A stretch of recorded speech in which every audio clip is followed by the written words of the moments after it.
کل احرام باندھنے کا طریقہ میں نے بتا دیا تھا، آج دوبارہ ریپیٹ کر دیتا ہوں تاکہ ان کو یاد رہے کہ کس طرح احرام باندھا جاتا ہے۔ بہت اچھا ان دونوں احرام کے کنارے ہم نے یہ ملا لیے آپس میں، ٹھیک ہے، یہ دیکھ لیں سب، دونوں کنارے ہم نے ملا لیے احرام کے۔ اس کے بعد یہ سیدھے ہاتھ والا ہم نے یہاں پکڑ لیا اور اس کو تھوڑا سا یوں کر کے یہاں یہ احرام آ گیا، یہ ہم نے اس کو یہاں دبا دیا، یہ کنارہ یہاں دب گیا۔ اس کے بعد اس کو اس طرح ہم نے کیا، ایک، یہ دو، اور یہ آ گیا، ٹھیک ہے۔ اس کو ہم نے اس طرح کر لیا، یہ ہمارا احرام بن گیا۔ اب ہم چل کے بھی دیکھ سکتے ہیں کیا آیا، اس کو باندھتے وقت یہی ہو گیا احرام بن گیا، تو اس کے اوپر آپ بھلے بیلٹ باندھ لیں پھر، ٹھیک ہے، سمجھ گئے سب لوگ؟ تو اسی طرح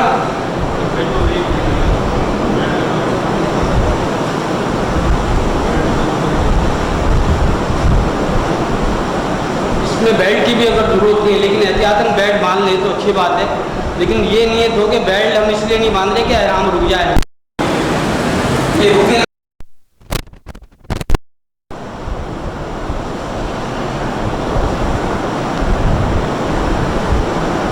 اس کے بعد یہ چادر جب ہم لائیں تو اس چادر والا یہ انسان یہاں اس کو اس طرح اڑس لے، اور یہ آپ کا احرام کہیں نہیں جائے گا، بار بار آپ اس کو اتاریں گے نہیں، نیچے آ گیا پھر ڈال لیں، اس کو آپ نے یہاں کر دیا تو دوسرا حصہ ڈال لیا، کچھ نہیں ہوگا۔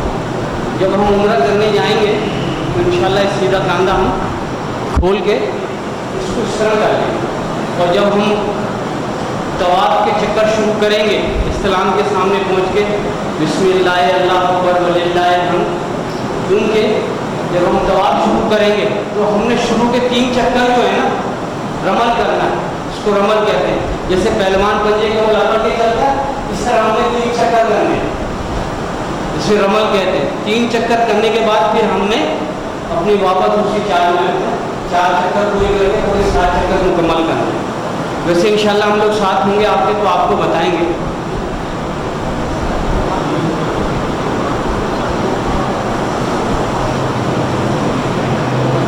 اب میں کچھ آپ کو اپنے انتظامی امور کے بارے میں بتا دیتا ہوں۔ شارٹ پیکج کی جو روانگی ہے، شارٹ پیکج میں جو ایک فلائٹ ہے ہماری PK 3027 جو شام 3:30 بجے ہے، شارٹ پیکج والے جن کا 20 سے 22 دن کا پیکج ہے ان کی بات کر رہا ہوں میں، تو یہ روانگی سے 6 گھنٹے پہلے ایئرپورٹ پہنچ جائیں۔ اور دوسرا جو ہمارے 7 افراد ہیں ان کی روانگی 20 تاریخ کو ہے۔ ایک گروپ ہمارا جو 19 تاریخ کو جا رہا ہے جس میں 53 یعنی 53 افراد ہیں، اور باقی 7 افراد جو ہیں وہ 20 جون کو جائیں گے، یعنی 2 ذی الحج کو۔ اسی طرح دوسرا گروپ جو ہمارا ہے وہ 19 جون کی رات کو روانہ ہوگا 11:30 بجے، جو کہ 35 سے 40 دن والا ہمارا گروپ ہے۔ تو تمام حجاج کرام سے درخواست ہے کہ کم از کم 6 گھنٹے قبل آپ ایئرپورٹ پہ پہنچیں، تاکہ آپ کے سارے معاملات میں، کیونکہ جب آپ ایئرپورٹ میں داخل ہوتے ہیں تو نارکو ٹیکس والے بھی چیکنگ کرتے ہیں سامان کی، پھر اس کے بعد بورڈنگ ہے، امیگریشن کا معاملہ ہے، تو یہ سارے معاملات ہوتے ہیں، لہذا 6 گھنٹے پہلے آپ پہنچیں۔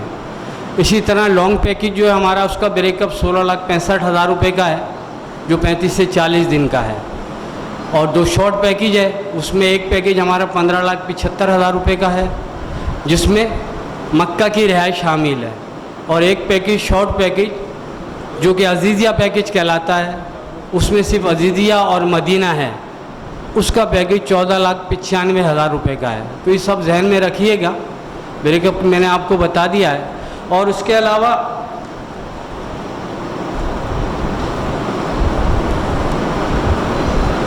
جب ہم پہلے یہاں سے جائیں گے آپ کو لے کے انشاءاللہ عمرہ ہم اب کرائیں گے، آپ کے ساتھ ہی ہوں گے، اور جو حضرات پہلے عمرہ کر چکے ہیں اگر وہ گروپ کے ساتھ عمرہ کرنا چاہیں گے تو فبیہ، اگر وہ اکیلے بھی عمرہ کرنے چاہیں گے کچھ جا سکتے ہیں, مجھے کوئی اعتراض نہیں ہوگا.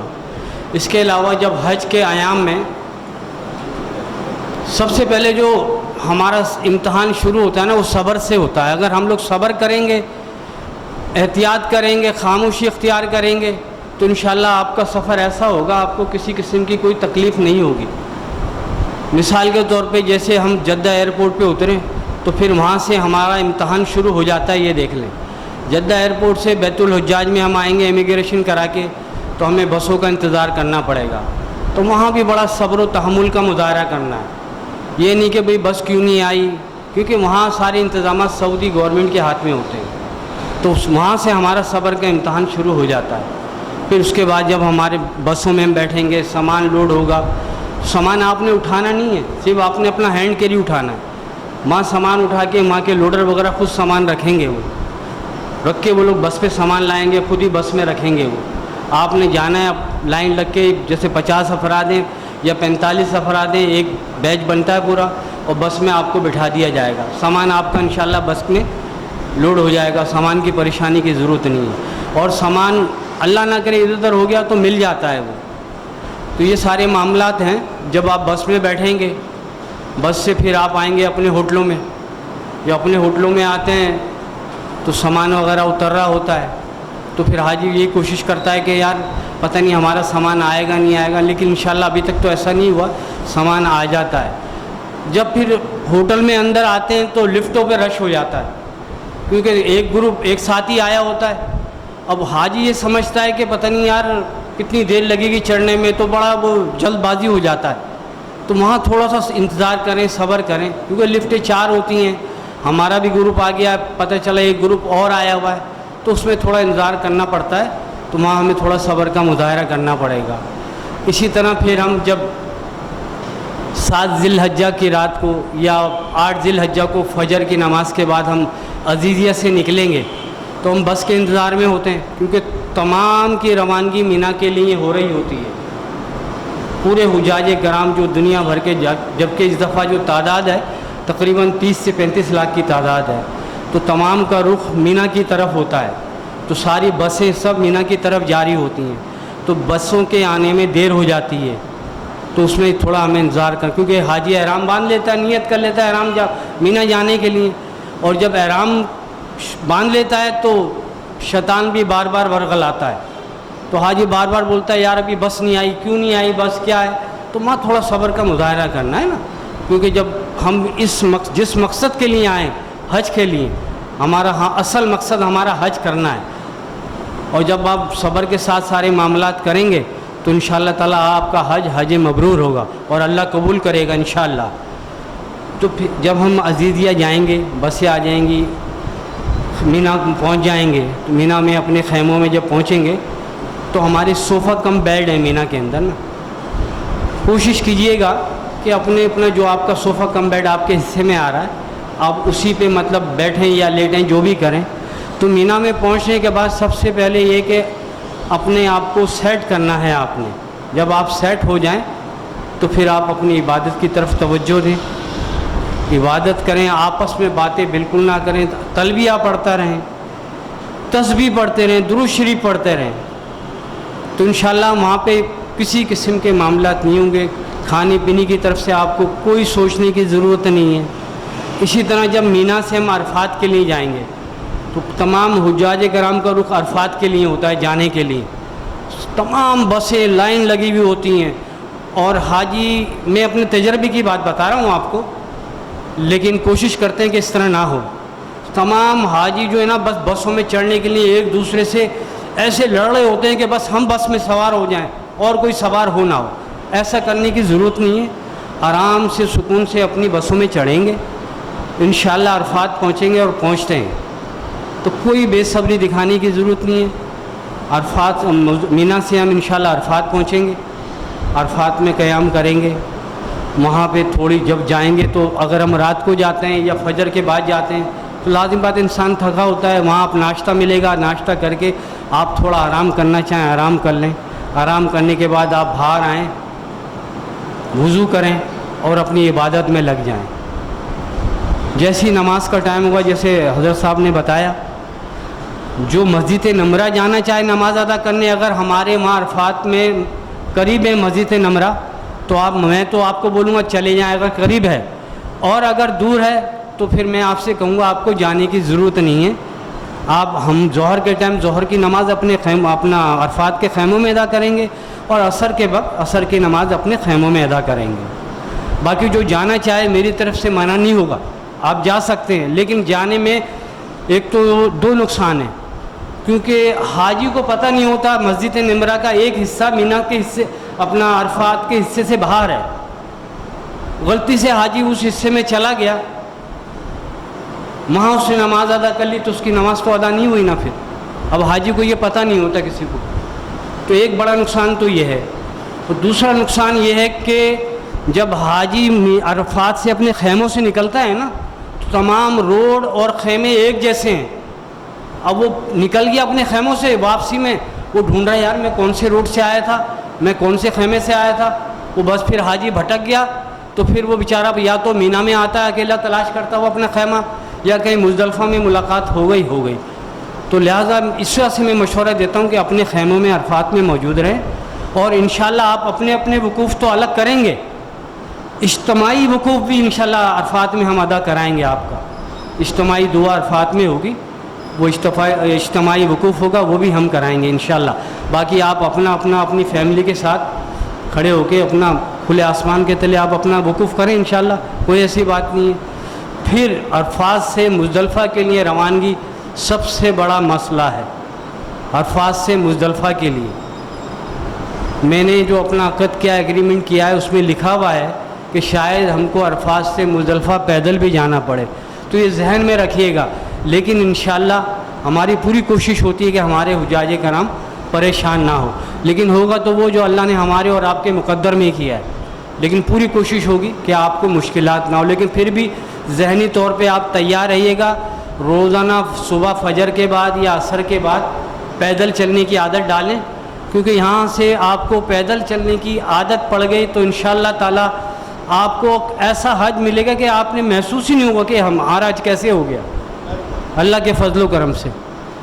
تو انشاءاللہ تعالیٰ جب ہم مزدلفہ پہنچ جائیں گے، مزدلفہ پہنچ کے جیسے حضرت نے بتایا ہے کہ عشاء مغرب اور عشاء ہم نے ساتھ ادا کرنی ہے، اس کے بعد تھوڑی بہت عبادت کرنی ہے، تھکے میں تھوڑا آرام کر لیں، پھر اس کے بعد پھر عبادت کر لیں، پھر فجر کا ٹائم ہو جائے گا.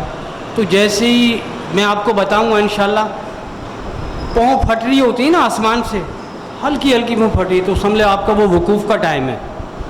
تو میں آپ کو بتاؤں گا آپ اپنا اپنا وقوف کریں، وقوف مزدلفہ، اور پھر وہاں بھی اجتماعی وقوف انشاءاللہ ہوگا. آپ صلی اللہ علیہ وسلم کا فرمان ہے، آپ صلی اللہ علیہ وسلم بیٹھے تھے، مجھے شاید یاد آ رہا ہے کہ عرفات میں دعا مانگ رہے تھے، اپنا عرفات کے میدان میں دعا مانگی آپ نے، مزدلفہ آ گئے، آپ صلی اللہ علیہ وسلم مسکرائے دعا مانگتے ہوئے. تو صحابہ کرام بیٹھے ہوئے تھے، جب دعا ختم ہوئی تو آپ صحابہ کرام نے فرمایا یا رسول اللہ صلی اللہ علیہ وسلم آپ دعا مانگتے ہوئے آپ کے چہرے پہ مسکراہٹ کیوں تھی؟ تو آپ صلی اللہ علیہ وسلم نے فرمایا میں نے جتنی دعائیں عرفات میں مانگی تھی سب قبول ہو گئی، لیکن ایک دعا میری قبول نہیں ہوئی تھی، وہ دعا میری مزدلفہ میں قبول ہوئی، مجھے مسکراہٹ آئی. وہ دعا ہے حقوق العباد کی، سب مطلب دعائیں قبول، لیکن مزدلفہ میں حقوق العباد کے لیے دعائیں زیادہ سے زیادہ گڑ گڑا کر مانگیں تو انشاءاللہ اللہ قبول کرے گا. پھر مزدلفہ سے ہم انشاءاللہ آئیں گے مینا کی طرف. تو مینا میں آئیں گے اپنے خیموں میں، وہاں آپ کو ناشتہ ملے گا، آپ ناشتہ کر کے تھوڑا آرام کر لیں. دیکھیں میں آپ کا امیر ہوں، اگر آپ میرے کہنے میں چلیں گے، مجھے امیر سمجھیں گے تو انشاءاللہ تعالیٰ میں آپ کے تمام معاملات، کیونکہ یہ تو مجھے اللہ کو جواب دینا ہوتا ہے نا، اس طرح ادا کراؤں گا جس طرح آپ صلی اللہ علیہ وسلم نے ادا کیے ہیں، اور یہ میری ذمہ داری میں آتا ہے. لیکن آپ کسی کی باتوں میں آئیں گے، کسی کے کہنے میں آئیں گے کہ یار وہ اس طرح کر رہا ہے، میں کنکری ماننے جا رہا ہوں، تو وہ اپنی ذمہ داری پہ ہوگا. یہ دیکھ لیے گا میرے بات، کیونکہ میں کنکری ماننے کا حاجیوں کو اپنے حساب سے لے کے جاتا ہوں. ابھی 4 سال پہلے جو واقعہ ہوا تو آپ یقین مانیں میں اپنے منہ سے کہہ رہا ہوں کہ حاجیوں نے میرے ہاتھ چومے کہ بھائی صاحب اگر ہم آپ کی بات نہیں مانتے تو آج ہمارے ساتھ بھی یہ معاملہ ہو جاتا. جب ہم کنکریاں ماننے جا رہے تھے تو ایمبولینس سے میتیں اٹھا کے جا رہی تھیں وہاں سے، جب حاجیوں کو میں نے بتایا دیکھو یہ واقعہ ہوا ہے، اگر اس ٹائم ہم آتے تو آج ہمارے ساتھ بھی یہ معاملات ہو چکے ہو. تو یہ ہے کہ حاجی تھوڑا جذبات میں نہ آئے، محبت سے صبر سے اپنا خیموں میں آرام کرے. جب میں آپ کو کہوں گا میں آپ کے ساتھ کنکریاں مارنے جاؤں گا، لے کے آپ کو آپ کی کنکریاں میں لگواؤں گا. اچھا اب ایک کنکری مارنے کا طریقہ میں آپ کو اور بتا دیتا ہوں. کنکری جو ہم مزدلفہ سے اٹھائیں گے رات کو، یہ کھجور کی گٹلی دیکھ رہے ہیں، ٹھیک ہے، اتنا بڑا کنکر ہو، اس سے بڑا نہ ہو. لوگ ایسے بڑے بڑے کنکر اٹھا لیتے ہیں، یہ غلط ہے. جو حکم ہے نا سنت ہے اس طرح. اتنی بڑی آپ نے کنکری اٹھانی ہے اور کنکری اس طرح ہاتھ میں پکڑنی ہے. آپ نے یہ انگلی میں نے پکڑی نا، یہ اس طرح انگوٹھا اور شہادت کی انگلی میں اس طرح پکڑ کے، مرد کی بات بتا رہا ہوں کس طرح ماننی ہے. بسم اللہ اللہ ہو، یہ چیز جو ہے نا اس طرح ہونی چاہیے ہماری. بسم اللہ اللہ ہو، اس طرح ہم نے کنکریاں مارنی. اتنی بڑی کنکری لے کے، سمجھ گئے؟ سمجھ گئے بھائی سب لوگ؟ اس طرح 7 کنکریاں مارنی ہیں. لوگ تو غصے میں اللہ معاف کرے پتہ نہیں کیا کیا کرتے ہیں. اور جب آپ کنکری مارنے ہو تو یہ نیت ہو کہ یا اللہ تعالیٰ جس طرح تو نے مجھے آج مینا کے میدان میں شیطان کو ذلیل و رسوا کرنے کے لیے بھیجا ہے، میں اسی طرح اس کو ہر سال آؤں اور ذلیل و رسوا کروں، کنکریاں ماروں. یہ نیت ہونی چاہیے آپ لوگوں کی.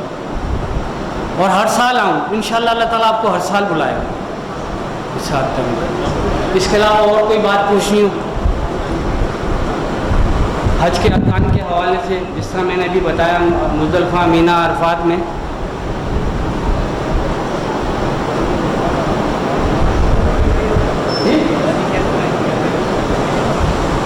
ہماری تو یہ ہے نا کہ پورے یہ نظر آنا چاہیے. خواتین ایسی مار دیں جس طرح مارتی. ہاں 13 کی رمی کرنا سنت ہے، افضل ہے. آپ صلی اللہ علیہ وسلم نے 13 کی بھی رمی کی تھی. لیکن لوگوں کی اپنی اپنی آج کل معاملات اتنے ہیں کہ بس جیسے یہاں نفسہ نفسی کا معاملات ہے وہاں بھی لوگ کرتے نہیں. یار 12 کی کر لیے بس صحیح ہے، 13 کی رمی نہیں کرنی. لیکن 13 کی رمی کرنا سنت ہے. اگر آپ رکیں گے تو ہر چیز آپ کو وہاں ملے گی. کوئی ایسی بات نہیں کہ بھائی لوگ سمجھتے ہیں کیا یہ آدھے لوگ چلے جائیں گے تو ہمیں کھانا نہیں ملے گا، کچھ نہیں، سب ملے گی آپ کو. تو 13 کی رمی کرنا سنت ہے اور افضل بھی ہے. اور آپ صلی اللہ علیہ وسلم کا فرمان ہے جس دور میں میری سنت کم ہو رہی ہوں گی اس زمانے میں اگر کوئی میری ایک سنت کو زندہ کرے گا اس کو 100 شہیدوں کا ثواب ملے گا. تو لہٰذا آپ تو سنت عمل کریں گے تو لازم بات ہے. اور پھر وہ بھی حج کے دوران. ہاں انشاءاللہ میں نہیں بھی ہوا تو بندے ہمارے ہوتے ہیں، ایسی بات نہیں، وہاں پریشانی کی بات نہیں اللہ کے حکم سے. جی تھوڑا آگے احرام ہم جب جائیں گے نا یہاں سے تو احرام گھر سے باندھ لیے گا. میں ساتھ میں ہوں گا، آپ کو بتاؤں گا آپ نے کیا نیت کرنی ہے، کہاں کرنی ہے، وہ کرنی ہے، ٹھیک ہے نا. ہاں احرام گھر سے باندھ دینا، گھر سے باندھنا افضل ہے. اور اس کے علاوہ جی نہیں گھر سے صرف احرام باندھے اور 2 رکعت نفل شکرانے کی پڑھے. نیت میں کرا دوں گا آپ کو وہاں پہ ایئرپورٹ پہ جہاں بھی آپ ہوں گے، انس ہوگا یا میں ہوں گا، جو بھی نیت کرا دیں.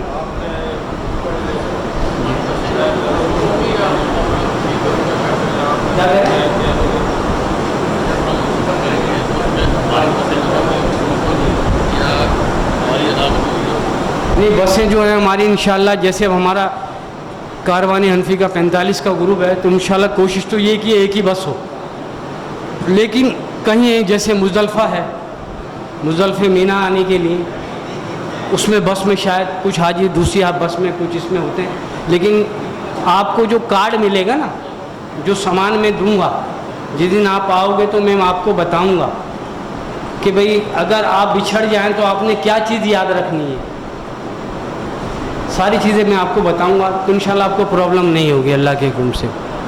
اور اس کے علاوہ کوئی بھائی پوچھنا چاہے کوئی بات؟ باقی 14 تاریخ کو رات کو عشاء کی نماز کے بعد بہادر آباد کلب میں بھی آپ لوگوں نے آنا ہے. بہادر آباد کلب میں 14 تاریخ کو بعد نماز عشاء تو وہاں تمام چیزیں آپ کو فائل وغیرہ، آپ کا فارم وغیرہ اور جو دوسری چیزیں وہ آپ کو میں ٹکٹ وغیرہ انشاءاللہ سب 14 تاریخ کو وہاں بہادر آباد کلب میں آپ کو مل جائے گا. جی جی جی اور بھائی کچھ پوچھنا چاہیں؟ اور باقی کوئی مسئلے مسائل کے بارے میں پوچھنا ہو، آپ اتنا بڑا فریضہ ادا کرنے جا رہے ہیں، شرمانے کی ضرورت نہیں ہے، ٹھیک ہے؟ چلیں، بہت شکریہ۔ کوئی سامان آپ لوگوں کو خریدنے کی ضرورت نہیں ہے، صرف مرد کو ایک احرام لینا ہے اور اپنی 2 پٹی والی چپل لینی ہے اور احرام کا بیلٹ لینا ہے، باقی تمام چیزیں ہم آپ کو دیں گے۔ اس میں جیسے یہ ہے،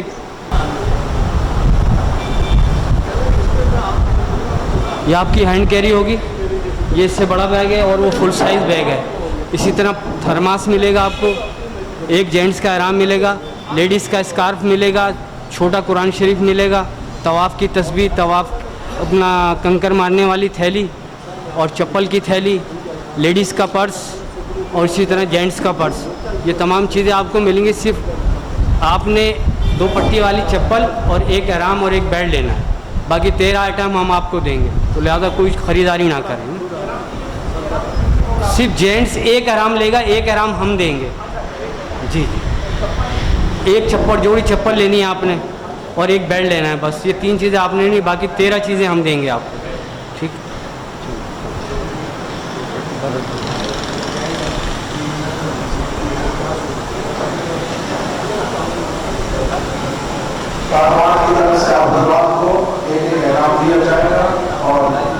بریف کیس جو دکھائیں یہ دیے جائیں گے۔ آپ حضرات نے ایک احرام اور ایک چپل پرچیز کرنی ہے، باقی اور دیگر معلومات کرنی ہو حج عمرے کے حوالے سے حاجی رئیس صاحب سے رابطہ کریں۔ اگر کوئی حج کے حوالے سے کوئی مسئلہ پوچھنا ہے تو حضرت علامہ صاحب بیٹھے ہیں، ان سے آپ پوچھ سکتے ہیں، مشورہ کر سکتے ہیں، کسی صاحب کے ذہن میں کوئی بھی سوال ہو، ورنہ ایک نعت کے 2-3 ایک ہمارے ذہن میں بات آئی رئیس بھائی کی کچھ باتوں سے آگاہی ہونے پر، ہم نے 10 جون کا حج کیا تھا، 10 جون بہت شدید گرمی تھی اور یہ بھی جون کا مہینہ ہے، تو 2 باتوں کو اگر آپ سمجھے مناسب تو اس پہ عمل کر لیے گا۔ یہیں سے وائٹ چھتری لے کے جائیے، وائٹ چھتری، کلر والی چھتری مت لے کے جائیں، کیونکہ وہ شعاعیں اور اس کی تپش آپ کو اندر ملے گی۔ وائٹ چھتری سے یہ ہوگا، یہ سورج کی شعاعیں آ رہی ہیں وہ واپس لوٹیں گی، تو وائٹ چھتری ہو اور ایک چٹائی ہو جس پر آدمی لیٹ سکے، ہر آدمی ایک چٹائی ساتھ رکھے، تو ہم تکیہ بھی ساتھ رکھنا چاہیں تو رکھیں ہوا والا۔ تو میں نے تو اپنے بچوں کے ساتھ جو حج کیا اور 3 حج اللہ نے مجھے سعادت بخشی، پیدل ہی کیا ہے، اور پیدل میں پتہ نہیں چلتا، اتنے کثیر افراد ہوتے ہیں کہ آدمی آسانی سے چلے آتا ہے، لیکن کوئی بس میں جائے تو ٹھیک ہے۔ تو میں آپ کی خدمت میں یہ کہنا چاہتا ہوں، ایک وائٹ چھتری ہر حاجی اور ایک حاجت چٹائی ہونی چاہیے، جب تھک جائے لیٹنا چاہے لیٹ جائے، بیٹھنا چاہے بیٹھ جائے، یہ 2 چیزیں ضرور آپ اپنے ساتھ لے کے جائیے گا، بڑی مہربانی۔ بریف کیس جو دکھائیں یہ دیے جائیں گے۔ آپ حضرات نے ایک احرام اور ایک چپل پرچیز کرنی ہے، باقی اور دیگر معلومات کرنی ہو حج عمرے کے حوالے سے حاجی رئیس صاحب سے رابطہ کریں۔ اگر کوئی حج کے حوالے سے کوئی مسئلہ پوچھنا ہے تو حضرت علامہ صاحب بیٹھے ہیں، ان سے آپ پوچھ سکتے ہیں، مشورہ کر سکتے ہیں۔ سلام شمع بز میں ہدایت پہ لاکھوں سلام، شمع بز میں ہدایت پہ لاکھوں سلام، جسم وہ جس پہ بیٹی نہ مکھی کبھی، جسم وہ جس پہ بیٹی نہ مکھی کبھی، اس کی اعلیٰ نفاست پہ لاکھوں سلام مصطفیٰ جان رحمت پہ لاکھوں سلام شمع بز میں ہدایت پہ لاکھوں